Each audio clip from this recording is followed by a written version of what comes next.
Ladies and gentlemen, SideStrafe back with some more World of Tanks, and today we're going to be covering a few replays from over the weekend. We're starting things out with the German Tiger Tier 7 heavy tank, and you might notice that I actually have some new sound effects in game. I've got Gnome Father's engine sound pack as well as his gun sound modification loaded up. I'll have some links in the description below if you're interested in checking those out. They really add some great detail to the sounds within this game, because that is the one thing that wargaming has always failed to perfect within this title. Each tank has its own individual sound pack for engines and gunfire, and it's absolutely fantastic. Not perfect. Could use some work in some areas, and in some cases some people are reporting performance issues, but I find if you lower the volume to certain areas to a certain level, you should be alright with it. But anyways, back to the game at hand here. We're just trying to maintain some long-range fire support with the Tiger 1, dealing with a T-29 at range. Not usually a good idea. Remember, we're an extremely boxy, flat tank and can generally be penetrated from multiple angles. So you're very much a sniper heavy.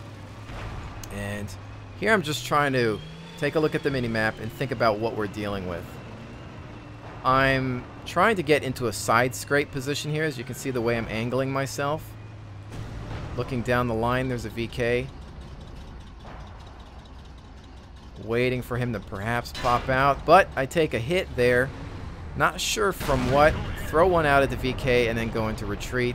Maybe it was the Jagdpanther in position. Couldn't really tell, but it seemed to come from an invisible target. You can see there that, yep, it does look like it might have been the Jagdpanther. That actually went through my gun mantlet. So, as most of you know, the Tiger can't really take a hit anywhere unless you're properly angled or side scraping. So you just have to stay back and snipe with your extremely accurate gun. Now here we've got our two KV-1Ss dealing with threats, and I'm obviously not going to join them. I'm thinking about perhaps flanking the enemy here. There's the Sherman. Boom! Right into the center of his hull. And there's a Type. Can we get a shot out at him? Nope, not reloading in time. And I'm thinking, you know what, let's look at this VK. Shot out, not doing well against me, but one goes right into him. Now we've got a 25 AT. Slams us good there, but we pay him back. There's a VK. Shot out on my angle. We're going to come around. He decides for some reason to look the other direction as he is getting flanked by that KV-1S. There's still the T-29 and Jagdpanther. And now we've got a Black Prince here to back us up. Slow, but lots of armor. We're going to throw a shot out into the back of the T-29, trying to track him. It didn't actually work, but it did damage him. I'm thinking, you know what? Typical tactic would be to play the peekaboo game and just try to engage him, but we know that he has an insanely effective turret. You don't want to deal with most American tanks in hull-down positions. They are known for turret armor, and the T-29 is a prime example of that. So, you know what? I say I'm going to take some extra time to flank while the Black Prince engages in a slugfest. Because the Black Prince has lots of armor, and that's what he's built to do. Brawl. Jagdpanther not expecting me on this flank here. It's going to be tough for him to turn around. He's got no turret, and he's done. Black Prince actually finishing him off. Now we have the T-29 who has his front towards us, interestingly enough, which might have been a good idea, but there's another shot right into a prime weak spot, that machine gun at the front of the hull. It looked like we were going to lose the city, but the Black Prince and I managed to bring it back. There it is. So now we're just worried about the rest. It's 10-9 in regards to score. There's an AT-2. We know he's got some stubborn armor. Weak 6-pounder gun, but he's got that rate of fire. I was a little overconfident at this point. As you see, I'm about to take some damage, and I start to get a little worried about that. We're already near half, and quite a few left. Taking some more smacks. I didn't actually see where that one came from. see the shots just continuing to ring in. There's another one. Ow, 2 right there in succession. That's bad. I'm like, okay, I'm a one-shot to a larger tank, and then the A2 can whittle me down if I'm not careful. So I'm thinking it's time to just hide behind this building and enjoy the architecture. Taking a peek out here, looking at that Tiger, waiting for him to make a mistake. You can see the tracer fire along the lake here. Worried a little bit about that AT2. I think I might have a shot. He's forgotten about me, and he's done. Right into the side there. There's that Tiger. Is he going to make a mistake as he comes out? 254. He's aware now, and he's coming out to look at me. I saw his turret move around, and I went to take a snapshot, but I pulled back at the same time, hitting the building in front of me. I was worried about getting hit.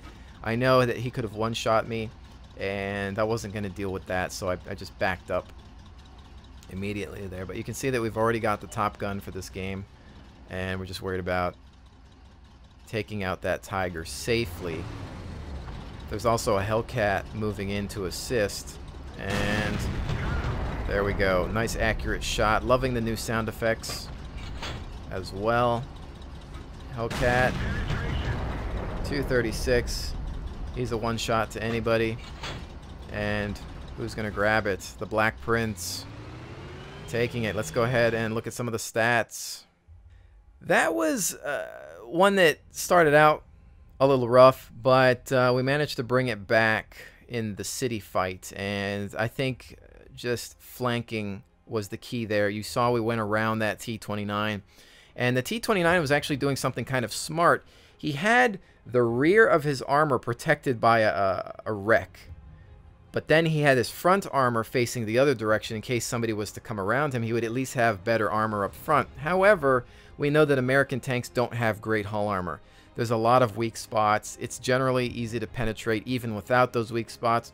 But I kept aiming for the machine gun port anyway, and we were able to finish him. It was just bad luck for him. I think he had thought that the Jagdpanther might cover his 6 for longer, and maybe he didn't expect me to actually just go around. But you never want to deal with that kind of tank in its hull down position. He wants you to engage like that. But you can see how many rounds we threw out here.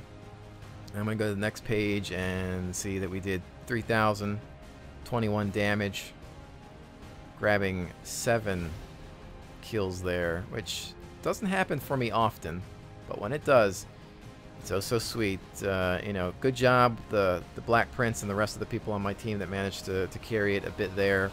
That Black Prince, the gun is not my favorite thing about it, especially when you're in the lower tier, but it has some insane armor, and I knew that he could win in a brawl against the T-29 if he wanted to just outlast him. And then here we've got some more detailed statistics.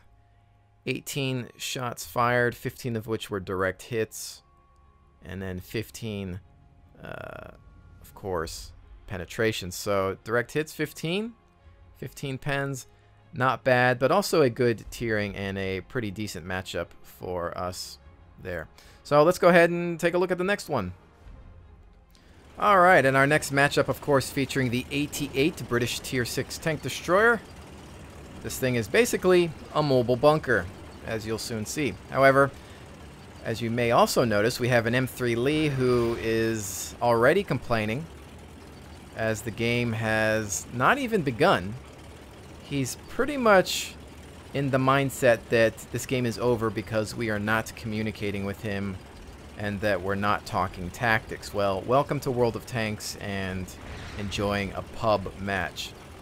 So, as you can see here, he's already given up. I'm just going to go up the middle, he says. He decides to take one of the worst routes in one of the worst tanks. He just wants to go straight up the swamp line, which, as most of you know, is rough terrain, which is actually going to slow you down a bit. There he goes in the wedding cake. He's given up on life. That is it. I'm glad I do not know you in reality. So, I'm trying to see if I can get a shot off on this PZ-38. No dice. He has lit up at least a Hetzer. One shot out, but it's a miss, unfortunately. The AT-8 has a really good rate of fire. Decent penetration. But more than anything, this is an assault tank, as the name implies, and it's all about the armor. 200 millimeters at the front and 100s on the side and rear. However, you're only going to do 20 kilometers an hour, so it is painfully slow. You have to pick a direction and stick to it. As you'll see in this replay, mobility is definitely my problem. And my thought process here was like, okay, let's try to get to some of the typical tank destroyer locations. And I've had some luck with this spot in the past. Just trying to pull up. No eyes on that Hellcat. We've got two mediums trying to deal with him. They're looking to grab some attention, but I'm obviously not going to try to get up the hill with this beast. So I'm just going to hold the line. I see that they've got a Hellcat trying to flank them, but we're in a proper position here. It looks like an unupgraded Hellcat, but we make short work of him. And you can hear the artillery with the new sound effects just flying overhead. And now we're just holding here, idling, trying to turn around. You can see that rotation speed is really bad as we're trying to focus on this Hetzer. Going for a lead shot, just missing, maybe going right over him. And then another shot out late, but they managed to take care of him at base. So with the score at 7 and 8, I'm thinking, okay, well, this is either going to go one of two ways. And I'm in a position to watch over a couple of different angles. I can't watch all the way down to the west. That's going to be out of my view range, and that's a problem that I have. There's an M37. I think he's just trying to retreat or maybe reposition himself. I'm not sure what he was thinking there, but he's just zooming out there. I think maybe our artillery is working on trying to get some shots, maybe predict his movement. And now it's just down to camping, holding this line. I've got binoculars, but I don't have a camo net, as I do consider this more of an assault tank. Generally, it's best used breaking lines or defending bottlenecks, so I don't really utilize camouflage a lot with it, but here camo would have definitely come in handy, although I don't think I need it too much. There's a great silhouette. You like to see the wedding cake, we call it, for obvious reason. Multiple tiers of turrets. It's a giant target, hard to miss, as you can see there. One of my favorite things to shoot at. This guy's still complaining in the chat. He wants his Lee back. I'll tell you one thing, ladies and gentlemen, that is the one tank that I never wanted back. I hated that thing. Maybe that's why he's so disgruntled, because he has to drive that hideous monstrosity. So now it's one of these games. It's like, okay, well, they got us beat by a tank so far, and is this going to be the waiting game? Is it going to be a draw? You know, am I going to have to push forward in my slow assault tank? Just hear that arty slamming across the long range. And I'm going to push up just a little bit to maybe try to get some more range here on the battlefield, just in case they try to push across the other side. You can see there's a tank destroyer on the other coast, and really I can't see over there. That's just too far out. We're losing units there. Another 2 down. Now this is where I get really nervous, because it's me, a Hellcat, and 2 pieces of artillery, and they've got a full complement of vehicles that are at full health. So I'm thinking, I mean, this is just over. This is a bad game. The guy in the Lee is just gonna be right, and we're gonna lose this. And if anything, you hate to see that. You know, when somebody on your team thinks that your team is gonna lose and has a bad attitude, you really want to prove them wrong. But maybe here's a chance to do that. There's an M4 who, for some reason, thought it would be a good idea to just drive out in the middle of the open. He's already at half health. They put another round into him, which also takes his track. Done, right into the side. And there's the M37 artillery piece. What is he thinking? Driving out there, we lead the target. smashing his face in. I'm not sure what the thought process was there. I don't know what possessed those vehicles to move out into the open like that. I've replayed it in my head, and I can't figure it out. Maybe they thought, you know what? Let's just go scout and take these guys out. We've got this game. I'm not sure what happened there. So I'm thinking, okay, well, there's no way the rest of the team is that stupid. So there, and I'm like, wait a second. Hold that thought. KV2, full health, decides, hey, I'm going to run out in the middle of the field here. But I've got rate of fire. And remember when I spoke about alpha damage versus rate of fire? Here's where rate of fire is king. Because I can continue to track him, damage, track, damage, track, damage, or track and damage, depending on where you manage to hit and what type of tank you're dealing with. KV2 knows he's getting hit from the side, but it just doesn't matter because he can't see me. I'm invisible. Shot out. Another one just went a little low there. Was trying to go for that center. Boom. Done. Again, what possessed him to move out there by himself? What possessed him to move out there as the third tank? Why didn't they all move? If they were going to do the charge, at least everybody do it at the same time. But they did it almost one by one, single file, and then the KV2 showed up late. It's like somebody said, all right, let's just all charge, and they just did it at different speeds. They obviously didn't get the memo on how to properly take care of that. And then behind me, we can see we've actually got the Sturmpanzer moving up and getting a position here to perhaps get some more angles on targets. And then in the back, we've got the M37. So it's just me and Artie. And now I'm thinking, okay, there can't possibly be any more idiots on their team. I have to do something. Well, what am I going to have to do? So I'm kind of, you can see that I'm moving around here. I'm getting a little antsy. I'm thinking, 5 minutes left. Now it's just me and Artie, which means it's always up to me to do something. What am I going to do? I'm so slow. I either have to attack their base and try to light them up, or they're going to attack our base, and I'm going to have to try to get back there. So this period of time here, it's just me thinking.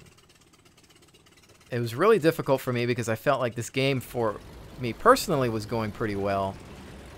And I didn't want to muck it up, so I didn't want to make the wrong decision. And I felt that with that grill still up on their team and a tank destroyer, it was going to be really hard for me to press their defenses. So I'm still just kind of waiting a little bit longer to see if they mess up. I'm waiting to see if they're going to make a movement, because I don't want to be the one to attack. Even though I've got a lot of armor, I do have some critical weak spots.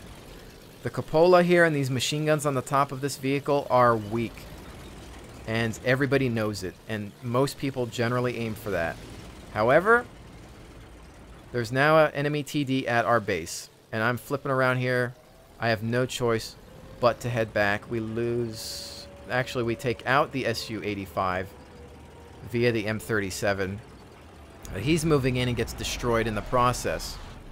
Now it's up to me. I say here in the chat, I'm super slow, but here goes. And I'm thinking, am I even going to be able to spot in time? You know, how many of them drove back? Did all 3 of them drive over there to cap? I mean, if it's more than 1, then yeah, you can see this thing is at least 2 tanks, I believe, capping at this speed. I'm like, oh man, we're going to lose to a capture. And luckily enough, we managed to spot. I'm holding position here, aiming. KV1, there's another smack. I'm thinking, okay, now we need to hit the other guy to stop his cap. Boom. Done. So we've reset the cap. Shots in. There's armor bouncing. Another one out. Amazing rate of fire here by the AT-8. You can see there where the shots are bouncing. We've taken a pen there, though, from one angle. It might have been the artillery. Not sure. They do have high ground on me, so it could be coming in from an angle. Now there's the KV-1. And at this point, I do not have gun elevation, so I have to move to a good position here. Shot to the side, but it's bouncing. I really don't have a good angle on him. I'm getting hit by this grill, and at this point, I'm just panicking, so I forget to heal my loader. I have a health pack. I forget to use it because I'm in a panic state now. Shots bouncing off my armor. I don't know that the KV-1 knows where to aim. Still bouncing shots. Rounds coming in from the Sturmpanzer. I'm just trying to fire in on him. Hopefully trying to get to that hull. There's another shot in. I'm taking some damage now. This isn't looking good. Shot to the center hull of the KV-1, aiming for his weak spot, hopefully trying to get that driver hatch. I'm bouncing left and right here. I've gone through a couple premium rounds. Shots at bouncing off of that annoying front of the KV. He's just running into me. And I'm saved by the grill, but perhaps taking a little bit of splash damage there. He manages to finish off the KV-1. I'm also tracked. I'm freaking out at this point. Like, oh my goodness. You can see the amount of shots that have bounced off of my insane frontal armor. But you can see the ones that have hit from perhaps artillery or elevated firing positions. The grill is still trying to open up on me. And I'm like, okay, we only got a minute 45 left. I don't even think we have time to cap. Yeah, I can't make it to their base in time. I only do 20 kph. This is ridiculous. So is it going to be a draw? I'm looking at my arty. Well, he's kind of moving back. Maybe he can cap. I just don't think there's enough time. And I'm saying in chat, way too slow, but there's the grill. Right off. I'm like, oh no, I'm a one shot. It's over. It is over. Oh, and somehow I survive. A reaction shot goes out, does nothing. I'm freaking out here. Boom. Sets him on fire. And he's done. Oh my goodness for the Top Gun. Let's take a look at the stats. Oh, that one was just a bag of crazy. Even watching the replay has me on edge. I mean, it was just intense. There was a lot of time there where I wasn't sure of what to do. Did I need to go hit their base? Did I need to just stay put? Did I need to go back and defend? And luckily enough, for the most part, I was dealing with a bad enemy force. They made some critical mistakes.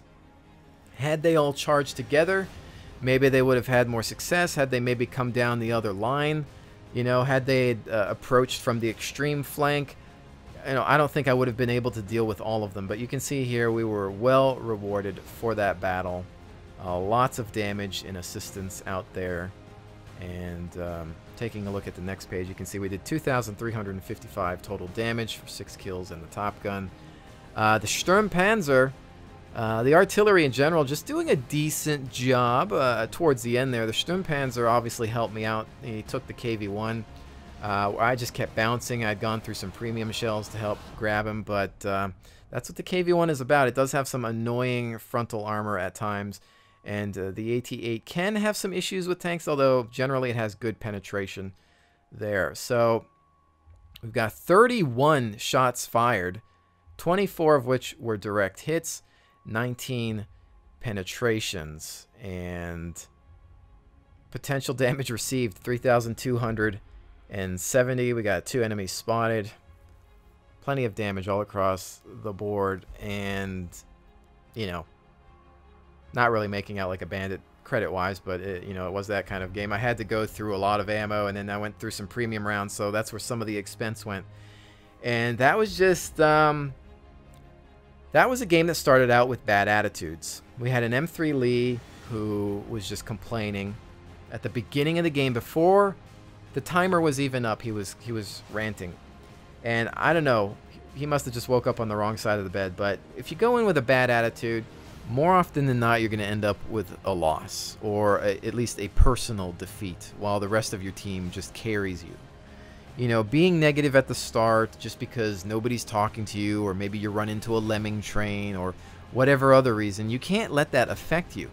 Go in there and play. At least play for yourself if you feel that the team is not going to hold up their end of the map. You know, just go in there and fight to the best of your ability, and maintain a positive attitude, because who knows, that might be the game where you come out on top. You were the main carry asset, and you have nothing but an awesome score at the end. You have a nice screenshot or replay to show off, and you've earned you know, a reputation. But you know, there's people out there that just at the start of the game, within the first 5 seconds, it's over, I give up, we're done.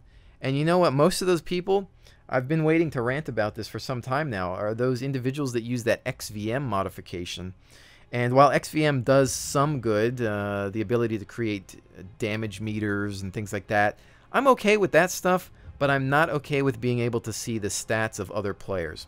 I don't think it should show the win ratio of an individual. I don't think it should show the win-loss percentage chance of every match. And here is why. Because it's affecting people psychologically. It is discouraging some individuals into thinking, well, XVM says we have a low percentage chance to win. This game is over. I give up. They've already surrendered themselves. And the worst ones will usually suicide at the start of the game. You ever see a guy just drive off into the lake? Well, it's over. Peace out. I'm going back to the garage to play my other tank. He's given up because XVM said you have a percentage chance to lose this. And it shows that his team maybe has red players or negative ratio players on his team. So he's given up. He drives off into the lake. Or maybe you see some high-tier tank just drive in the middle of the open. They want to get the match over with as soon as possible. Maybe they're not even saying anything in chat, but they just drive off, and you wonder, what the heck is this person doing? Why is that person just driving into the open, getting destroyed within the first minute? It's because they haven't told you, but they've got XVM installed, and they've seen this percentage chance that says they're going to lose. So instead of dealing with it for 10, 15 minutes, they'd rather just off themselves and get back to the garage and play another tank. Happens all the time, and many of you aren't realizing it, which is why I don't agree with XVM in that capacity. For its other features, sure, it's fine. But to see other people's stats, no. Maybe you're thinking, well, it helps me know who the best players are so I can be better against them. You should pretend that all of your enemy are a potential threat. You should pretend that the entire team is a major and lethal threat to you. That way you're going to always play at your best 100% of the time. That's how you should look at it. Again, it's all psychological, and people always underestimate psychology in video games. You got to look at those aspects. If you think everybody else on the enemy team is good, then you're going to play better and you're going to play at your best. Play at these things like it's a tournament, like money's on the line. Just go for it. I'm not saying that you have to take it so super seriously that you're stressing out over it, but challenge yourself. Don't use XVM to say, oh, this guy's terrible, I'm going to rush him, or this guy's amazing, I'm going to stay back. Do what you would do in a real-life situation. Imagine if you were a real-life tanker. You don't have symbols or percentage ratios floating over the enemy tank. You're just like, well, that's a tank. I don't want to die. I got to play like my life depends on it. That's how I treat this game, and that's why I don't want to know those things. I've used XVM, and I've seen how it works, and I think it's just ridiculous that people rely on it too much. Maybe you see some top tanker, maybe some live streamer or YouTuber out there that uses it, and you know, perhaps there's some pro and they really greatly affect your decisions in your gaming life. Well, you know what? You're not them. Don't do what that person does, because maybe they're making the wrong decisions for you. Maybe they're right for them, but maybe they're not for you. And that can be said for anyone, even myself. You know, be an individual. Play the tanks that you want to play, not the ones that I play or the ones that I'm good at. Maybe I'm great at British tanks, but maybe you're inherently not. Maybe you're great at Russian tanks and I'm not. You know, that it works both ways. So in regards to XVM, you know, for those of you that are going to continue to use it, that's fine, but don't let it negatively impact your play style. Don't give up on a team because XVM said you're going to lose, or because it shows a lot of bad players on your side. Use it as an excuse to do well and carry and just end up with a reputation at the end of the day. That's what I've got to say about that, because again, I refuse to use those aspects of XVM.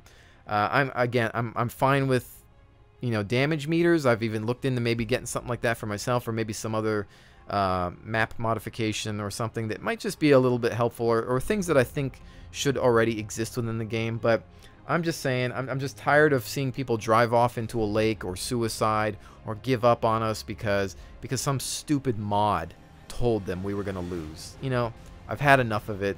And quite frankly, in some instances, I almost think that those kinds of things should be illegal, and I really wish Wargaming would put their foot down on certain mods, because there are some things that are just unacceptable.